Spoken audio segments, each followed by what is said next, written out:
Assalamualaikum warahmatullahi ta'ala wabarakatuh. Salam sejahtera saudara-saudara sekalian. Alhamdulillah berjumpa lagi kita di channel Malaysian Respond, channel yang paling santai, simpel, dan spontan di dunia.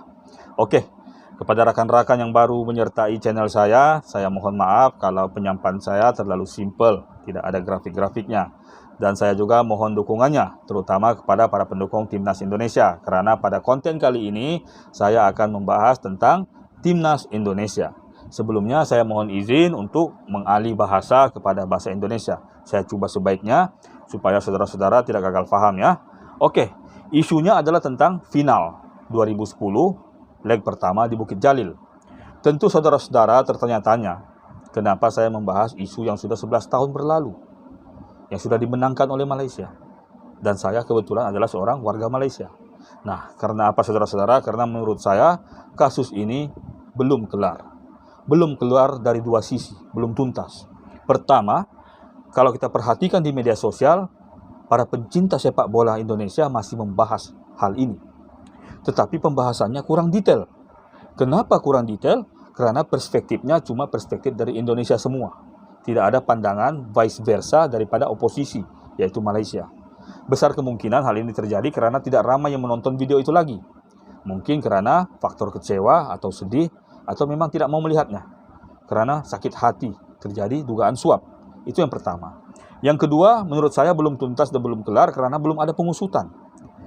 Pihak polisi tidak mengusut, walaupun sudah ada laporan dibuat. Pihak PSSI juga tidak mengusut. Bisa jadi karena ada dugaan mafia dalam PSSI. KPK juga tidak mengusutnya, walaupun jelas hal ini membabitkan isu suap. Nah, paling ada pun yang saya lihat cuma di televisi, apabila seorang presenter TV, kalau tidak salah saya namanya Najwa Shihab, membahas isu ini dengan memanggil 4 anggota timnas, 3 pemain dan 1 daripada aliansi pemain gitulah, Ponario Astaman, mantan kapten timnas Indonesia. Yang 3 lagi Maman Abdurrahman, Hamka Hamzah, dan kemudian di siri yang kedua Marcus Harrison. Jadi menurut saya hal itu kurang detail karena seperti juga pembahasan di media sosial lainnya, mereka cuma membahaskan tentang momen terjadinya gol Malaysia dicetak sebanyak 3 kali di Bukit Jalil. Ini satu dugaan yang salah menurut saya. Karena apa? Kalau kita mau melihat sesuatu kasus suap itu, kita harus melihat secara detail 90 menitnya. Malah kalau bisa sebelum laga kita cek semuanya. Barulah kita bisa melihat detail yang kita mau perhatikan. Nah, buat pengenalan saudara-saudara, saya kebetulan berasal dari Sabah. Timnas Sabah, kalau saudara bukan timnas ya, tim negeri Sabah. Kalau saudara mau tahu ya, pelatihnya sekarang Pak Kurniawan Dwi Yulianto, pelatih yang cukup bagus dari Indonesia. Sadil Ramdhani juga bermain di sana. Nah, Sabah di tahun 93 punya nasib yang sama seperti Timnas Indonesia 2010. Sangat kuat di awal turnamen, tetapi begitu masuk di babak yang penting, kalah. Mulanya kita terima, tetapi apabila kita usut, kita analisis satu persatu, maka jelas, sangat jelas ada dugaan suap. Dan setelah diusut oleh KPK di sini namanya SPRM, waktu itu BPR, ternyata ada kasus suap membabitkan 6 pemain yang memang tidak kita sangka sama sekali. Salah satunya adalah penggawa Timnas Malaysia, yaitu Matlan Marjan, sang legendaris. 6 pemain sekaligus. Lalu tim Sabah hancur. Tapi alhamdulillah bisa dibangun kembali. Jadi inilah yang terjadi dengan Timnas Indonesia. Di babak penyisihan grup A, semua dilibas, termasuk Thailand yang leading duluan, dilibas semua. Malaysia malah kalah telak dengan skor 5-1. Tetapi bagaimana di final bisa kalah 3-0? Jadi orang tidak salah kalau menduga adanya kasus suap. Dan inilah yang mau saya perhatikan di sini, yang mau saya nyatakan. Nah, saya sebagai warga Malaysia secara pribadi, malah di konten saya sebelumnya saya pernah bikin satu konten lagi ya, saya menyatakan bahwa Timnas Malaysia atau FAM tidak terbabit sama sekali jika ada sekalipun kasus suap. Ianya murni daripada bandar judi atau buki dengan pesepak bola Indonesia. Karena apa? Dengarkan apa yang saya nyatakan. Daripada 7 poin yang saya nyatakan di sini, 6 daripadanya berlaku di Bukit Jalil. Yang satu lagi di GBK. Oke, apakah yang terjadi di Bukit Jalil, saudara-saudara? 6 momennya saya akan nyatakan satu persatu menurut urutan waktu. Yang pertama, berlaku justru sebelum laga, sewaktu lagu Indonesia Raya dimainkan. Coba saudara-saudara perhatikan. Posisi Maman Abdurrahman dan Hamka Hamzah. Hamka Hamzah berada di paling ujung sebelah kiri, kemudian Maman Abdurrahman. Tetapi postur tubuh mereka menunjukkan mereka sebetulnya seperti tidak bersama dengan 9 pemain lainnya. Sangat-sangat jelas, saudara sekalian. Ini sekadar dugaan. Mungkin poinnya tidak terlalu kuat. Tapi perhatikan apa yang terjadi sewaktu laga. Di menit ke-7, 2 kali di menit ke-7, pemain wing Malaysia, pemain sayapnya, Amirul Hadi Zainal, 2 kali lolos atas Maman Abdurrahman dalam kedudukan overlapping. Overlapping maksudnya pemain sayap melakukan gerakan tanpa menghantar bola tapi membawanya secara solo berhampiran garisan tepi. Ini hal yang sangat mudah dipatahkan oleh pemain pertahanan dengan cara cuma menguis bolanya bisa keluar. Kalau tidak ada pemain dukungan, dia cuma menguis bolanya sudah keluar atau dengan body shielding. Tetapi 2 kali bisa lolos overlapping. Di situ kita sudah ragu bagaimana overlapping yang simple untuk di-defend bisa lolos 2 kali. Di menit ke-16, S. Kunalan dari samping kanan melakukan overlapping yang hampir sama tapi masuk ke dalam. Tetapi bolanya tidak terlalu mengancam, tidak ada bahayanya. Melambungkan bola berkenaan bisa dikeluarkan begitu saja karena bolanya memang menuju keluar atau bisa ditangkap oleh kiper Marcus Harrison.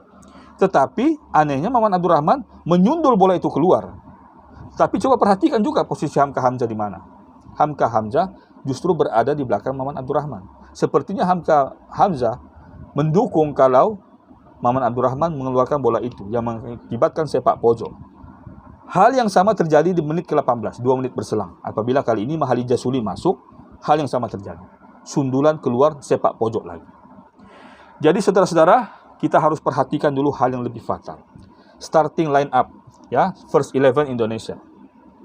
Perhatikan bagaimana Alfred Riedel tidak memasukkan Irfan Bakdim di babak pertama, sebaliknya memasukkan Yongki. Kenapa hal ini terjadi? Karena rencana Alfred Riedel adalah mau mendapatkan 1 gol paling tidak di paruh pertama. Kenapa Irfan Bakdim tidak dimasukkan? Karena dalam 2 leg semifinal, Irfan Bakdim gagal mencetak gol, malah tidak ada gerakan khas darinya yang bisa digandingkan dengan Christian Gonzalez. Jadi untuk rencana ini, Yongki digandingkan dengan Christian Gonzalez. Malah ada rencana Arif Suyono juga dimasukkan. Tetapi memandangkan Indonesia punya kekuatan seperti Liverpool, ya, Trent Alexander-Arnold dan Andy Robertson. Di Indonesia waktu itu ada Muhammad Ridwan dan Muhammad Nasuha. Tetapi pada laga itu, sepanjang 45 menit pertama, Nasuha dan Ridwan gagal melakukan gerakan yang sama seperti mana mereka membantai Malaysia 5-1. Kenapa? Karena mereka tidak bebas, tidak leluasa ke depan. Tidak leluasa ke depan karena harus melakukan cek di belakang. Karena di belakang, Maman Abdurrahman sering opposition. Nah, disinilah kita, kalau kita mau menduga satu kasus suap. Seseorang pemain itu tidak cuma disuap untuk memastikan gawangnya kebobolan. Untuk pengaturan skor, itu pengaturan skor. Tapi kalau untuk pengaturan kalah menang, cukup untuk menggagalkan flowing timnya. Cukup untuk menggagalkan rencana pelatihnya. Nah, jadi dalam hal ini, apabila Maman Abdurrahman melakukan 3 gerakan tadi, ditambah lagi dengan sering opposition, sehingga Indonesia gagal merencanakan apa yang patut direncanakan, jelas mereka sepertinya menerima arahan dari pihak tertentu. Nah, sekarang kita masuk ke paruh kedua. Di paruh kedua, kita sedia maklum, isu laser. Apabila wasit mengarahkan pemain keluar, karena Marcus Harrison dia komplain, maka sebenarnya ya, kedua-dua tim keluar.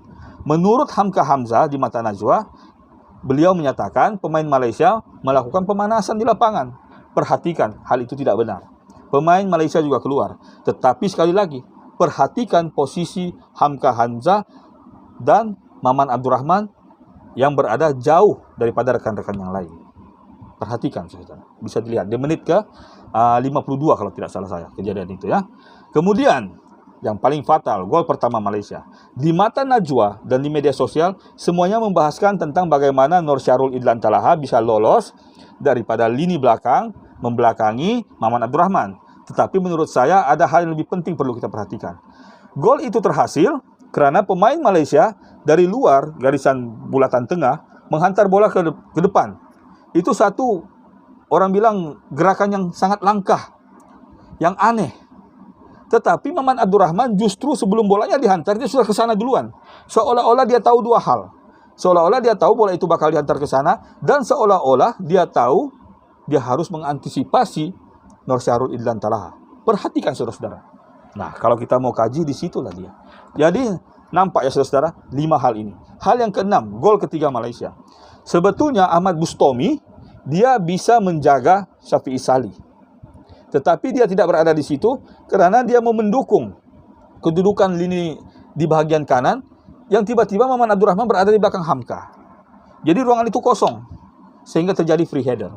Itulah yang berlaku di Bukit Jalil yang menyebabkan saya berfikir bahawa 99% ada kasus suap. Ada kasus suap. Saya tidak bermaksud merendahkan timnas negara sendiri. Keupayaan Malaysia untuk menang memang ada. Tetapi kasus suap juga berperan. Nah, yang ketujuh, seperti yang kita sedia maklum, hal ini terjadi di GBK. Apabila tanpa sebarang ancaman, 5 meter daripada samping Maman Abdurrahman pun tidak ada pemain Malaysia, tiba-tiba Maman Abdurrahman memberikan bola kepada Asy'ari Samsudin tanpa sebarang tekanan. Dan ketika para pemain timnas Indonesia semua berada di depan, Asy'ari Samsudin meloloskan bola kepada Syafi'i Salih, boom, gol. Jadi sebelum saya mengakhiri video, saya ingin nyatakan, dugaan bahawa 3 orang ini, 3 sepak bola ini, Maman, Hamka dan Marcus Harrison disuap sangat kuat. Kenapa saya bilang Marcus Harrison turut terbabit?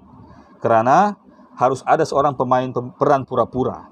Dalam laga itu terlihat Marcus Harrison sering komplain kalau Malaysia mendapatkan set piece. Katanya ada laser. Laser, kalau tidak ada orang yang bilang, kita tidak akan tahu mata kita di laser. Kita tidak akan tahu mata kita di laser. Jadi bisa besar kemungkinan itu sekadar pengalihan Marcus Harrison supaya orang tidak memandang peran daripada Maman dan Hamka. Wallahu alam bisawab. Saya tidak menuduh secara pribadi, tapi perhatikan secara detail 90 menit laga final 2010. Wallahu alam bisawab. Sampai jumpa. Jangan lupa subscribe-nya. Assalamualaikum ya.